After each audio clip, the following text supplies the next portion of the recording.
या बातम्यांचे प्रायोजक आहेत मेसर्स पुरुषोत्तम नारायण गाडगीळ, सराफ आणि जवेरी यांच्या शाखा महाराष्ट्रापासून कर्नाटक पर्यंत वेगळ्या वेगळ्या डिझाईन्स आणि आकर्षक डिस्काउंटसह मेसर्स पुरुषोत्तम नारायण गाडगीळ।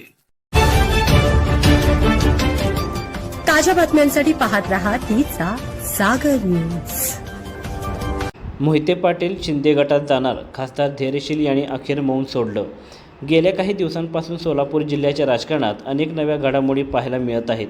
खासदार धैर्यशील मोहिते पाटील आणि उपमुख्यमंत्री एकनाथ शिंदे यांच्या नेतृत्वाखालील शिवसेना यांच्यातील जवळीक वाढताना दिसत आहे। नुकतीच खासदार धैर्यशील मोहिते पाटील यांनी एकनाथ शिंदे यांची भेट घेतली होती।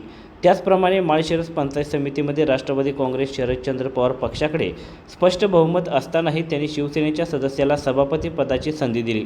या सर्व घटनाक्रमामुळे मोहिते पाटील लवकरच शिवसेनेत प्रवेश करतील अशी जोरदार चर्चा राजकीय वर्तुळात रंगू लागली आहे। अखेर या सर्व चर्चांवर स्वतः धैर्यशील मोहिते पाटील यांनी सविस्तर प्रतिक्रिया देत आपली भूमिका स्पष्ट केली आहे। एकनाथ शिंदे हे राज्याचे माजी मुख्यमंत्री आणि विद्यमान उपमुख्यमंत्री आहेत, मग आम्ही त्यांना भेटायचे नाही का, असा थेट सवाल धैर्यशील मोहिते पाटील यांनी उपस्थित केला आहे। ते पुढे म्हणाले की ज्येष्ठ नेते शरद पवार यांच्या नेतृत्वाखाली व त्यांच्या विचारधारेवर मी माढा लोकसभा मतदारसंघातून निवडणूक जिंकून आलो आहे। मात्र नगरपालिका, जिल्हा परिषद आणि पंचायत समितीच्या स्थानिक निवडणुका आम्ही शिवसेना तसेच राष्ट्रवादी काँग्रेस यांच्यासोबत युती करून लढवल्या आहेत। एक लोकप्रतिनिधी आणि खासदार म्हणून काम करत असताना माझ्या मतदारसंघातील नगरपालिकांचे अनेक प्रलंबित प्रश्न नगरविकास मंत्री या नात्याने उपमुख्यमंत्री एकनाथ शिंदे यांच्या अखत्यारीत येतात। जनतेची कामे मार्गी लावण्यासाठी मला त्यांच्याकडे जावेच लागेल असे स्पष्टीकरण त्यांनी दिले। यासोबतच त्यांनी स्थानिक आघाड्यांवरही भाष्य केले। माढा मतदारसंघात आम्ही सर्वजण वैचारिक पातळीवर एकत्र आलो आहोत। फलटण येथे शिवसेनेसोबत युती करून आम्ही नगरपालिका निवडणूक लढवली आहे, तर माण आणि खटाव तालुक्यातही आम्ही एकत्रितपणे निवडणुकांना सामोरे जात आहोत। त्यामुळे उपमुख्यमंत्र्यांना भेटणे हा प्रशासकीय कामाचाच एक भाग असल्याचे त्यांनी अधोरेखित केले। माळशिरस पंचायत समितीमध्ये बहुमताचा आकडा असतानाही शिवसेनेचा सभापती का केला या प्रश्नावर उत्तर देताना त्यांनी ऐतिहासिक संदर्भ दिला। नवनिर्वाचित सभापती दत्ता मगर यांचे आजोबा हे सहकार महर्षी शंकरराव मोहिते पाटील यांचे अत्यंत जवळचे आणि घनिष्ठ सहकारी होते। मगर कुटुंबाची तिसरी पिढी आजही मोहिते पाटील कुटुंबाशी एकनिष्ठ आहे।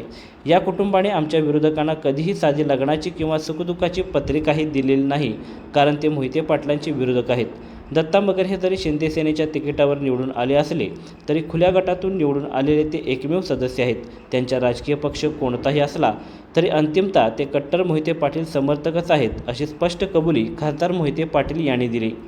दरम्यान देशाच्या राजकारणावर बोलताना त्यांनी पश्चिम बंगालच्या निवडणुकांवरही भाष्य केले। पश्चिम बंगालमध्ये भारतीय जनता पक्षाचे सरकार कसे सत्तेत आले हे संपूर्ण देशाला चांगल्या प्रकारे माहीत आहे।